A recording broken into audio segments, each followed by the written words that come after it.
Como que é a carreira de um padre?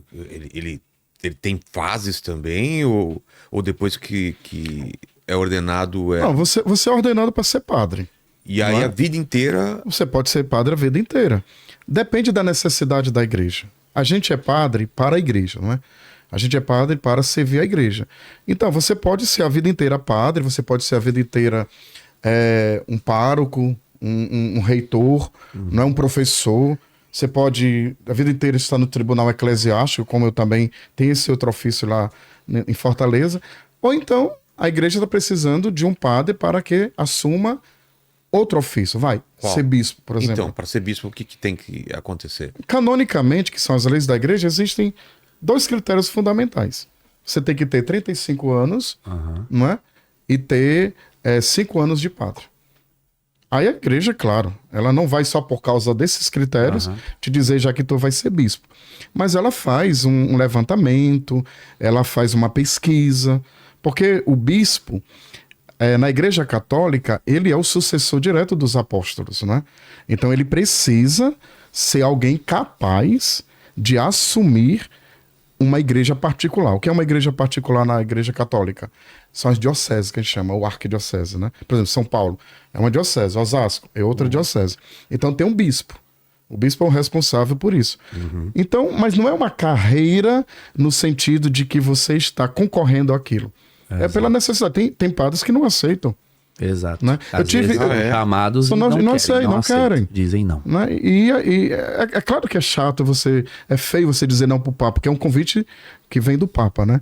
É feio, mas você também não é obrigado a aceitar. Por quê? Muita responsabilidade? Talvez a própria pessoa não se vê preparada, ou ela não quer mesmo. Entendi. Ela acha que a vocação dela é apenas o ser padre, ser presbítero. E a igreja acolhe, a igreja aceita também. E de fato, assim, em termos práticos, quando nós entramos para o seminário para nos tornarmos padres, além, obviamente, daquilo que é o centro da vida de um sacerdote, que é a celebração dos sacramentos, rezar a missa, atender confissão. Ao lado disso, o nosso desejo é cuidar do povo, é estar em contato direto e constante com o povo, e no nosso caso, que somos padres diocesanos, ou seja, nós somos ordenados padres e estamos vinculados a um povo de um território geográfico especificamente. O padre é da Arquidiocese de Fortaleza. Então ele nunca vai sair dali, do entorno de Fortaleza, assim como eu sou de Osasco. Embora eu possa ser transferido de paróquia, eu nunca vou sair de um perímetro geográfico, que é o que a gente chama de diocese. A minha diocese é composta por 12 municípios da região metropolitana de São Paulo. Vai de Osasco até Ibiúna, Alumínio, são as últimas cidades da nossa diocese. Eu nunca vou sair desse perímetro. E o nosso desejo é estar em contato direto com uma porção do povo. O bispo, na prática, embora ele de fato seja o pastor daquele povo todo, daquele rebanho, ele acaba, por força do ofício, perdendo a possibilidade desse vínculo. Por quê? Porque a ele cabe a solicitude de toda aquela porção e ele passa muito mais a governar a diocese em termos administrativos, burocráticos, e o povo, digamos assim, com que ele tem contato é com os padres. Né? Ele articula, ele organiza o pastoreio que os padres vão exercer. Mesmo que o padre, na paróquia, exerça o seu ministério de pároco, né, o seu ofício, em comunhão com o seu bispo. Entendi. Perfeito. Né? Por exemplo, a paróquia não é do padre. Né? Ela é do bispo. Ele é do bispo. Né? Então o bispo coloca naquela paróquia o padre que ele quer e tira quando ele quer. Claro que existe uma estabilidade canônica que a gente chama, né? Que aqui no Brasil é de 6 anos. Né? Mas a diocese é do bispo. Então, assim, ser bispo, depois ser papa, né? O pessoal pensa lá, e ser papa? Não é? Como é que se faz para ser papa? Outros né? 500. Não, é outra história.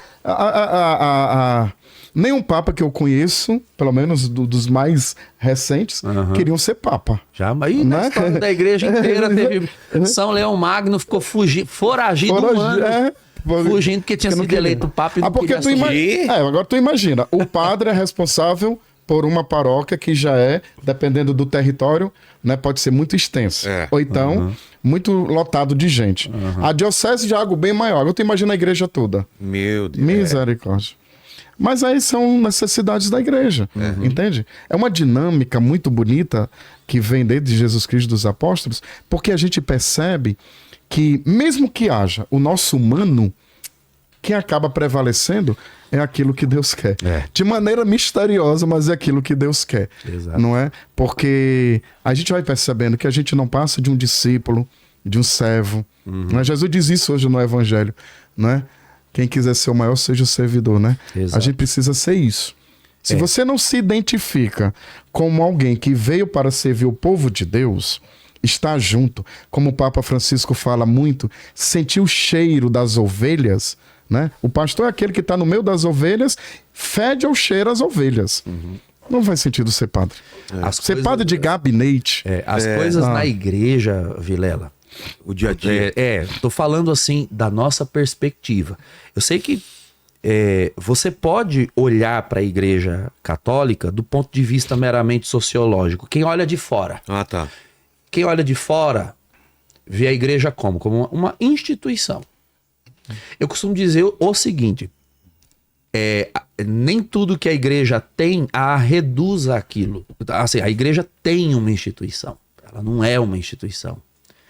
Assim como ela tem uma doutrina, mas ela não é uma doutrina. Ela tem.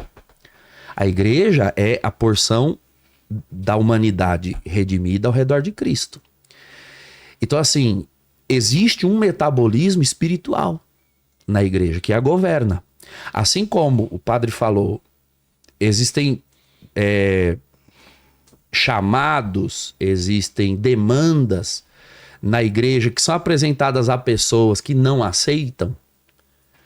Existe sim, não vamos dizer que não, pessoas que tentam fazer uma carreira para chegar a certos cargos. E eu cansei de ver essa carreira não dar certo. Ela faz de tudo, aparentemente tudo certinho. E não dá certo. Ela mesma não entende por que não dá. Mas eu tenho plena convicção de que é o Espírito Santo, é o Espírito de Cristo que está governando a igreja. E de fato tem coisas que são misteriosas, cujas respostas a ele pertencem. Se nós entendêssemos todas as respostas, ora, no dia em que tudo que está na mente de Deus estiver na sua, nesse dia você será Deus. Olha, isso não é possível. a carta aos Hebreus, foi até uma leitura desses dias da semana, diz algo muito interessante, né? Todo sumo sacerdote é tirado do meio do povo. Mas ninguém se deu o direito de se autoproclamar sumo sacerdote. Porque todo sacerdote tem que ser como Arão, chamado, escolhido. Então, mesmo que alguém consiga fazer uma carreira dentro da igreja, essa pessoa não vai ser feliz. Ela não vai ser realizada. Por quê? Porque ela não faz parte de um grupo, de uma instituição que tá ali para dar carreirismo ou fazer carreira de alguém. Não. A gente tá ali para servir. E da melhor maneira possível. Né? Procura se identificar mesmo ao Cristo bom pastor. Né? É ele que é o modelo, é ele que é a fonte, é ele que é o início e o fim. E aquela pessoa que mesmo que não consiga, e outros que consigam, por carreirismo, elas acabam se frustrando. Bastante. Elas ficam arrogantes, elas ficam insensíveis. Quando não deprimidas, ansiosas, cheias de problemas de saúde, porque assim, não vale a pena. Não vale a pena. Não vale mesmo. A igreja católica, tô falando da minha perspectiva, uma pessoa que queira carreira meramente para obter fama, reverberar ou enriquecer, de verdade, não vale a pena. Não vale a Na pena. igreja católica não vale a pena. Porque a missão, o ofício, a responsabilidade e as expectativas que são depositadas sobre nós, né, uma vez que você não as atende minimamente, vamos supor um padre que queira fama, pura e simplesmente. Hoje em dia você tem recursos de mídia social para ventilar a sua imagem, mas os mesmos recursos de mídia social que ventilam a sua imagem também ventila informações a seu respeito. Se eu sou o padre de uma paróquia, não atendo o meu povo, não cuido do meu povo, ainda que alguém do outro lado do país seja meu fã, as informações a respeito da minha negligência, do quão mau padre eu sou aqui, vão chegar do outro lado do país cedo ou tarde. É verdade. Então, assim, são duas imagens absolutamente incompatíveis. Você ser padre e você ser um padre com fama. Uma vai boicotar a outra necessariamente. E isso, quando acontece, né, o padre adquiriu fama e tão alto foi o voo quanto a queda depois. Nesse sentido, né, a imagem do padre é desmerecida pelas informações das limitações do seu ministério.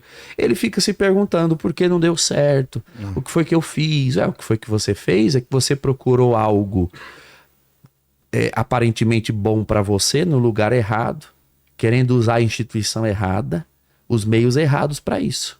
Você quer ser famoso? Bom, então vá fazer um trabalho. Estou dizendo que a fama em si mesma é um valor mau, mas vá ser um cantor, vá ser um apresentador, vá ser um repórter,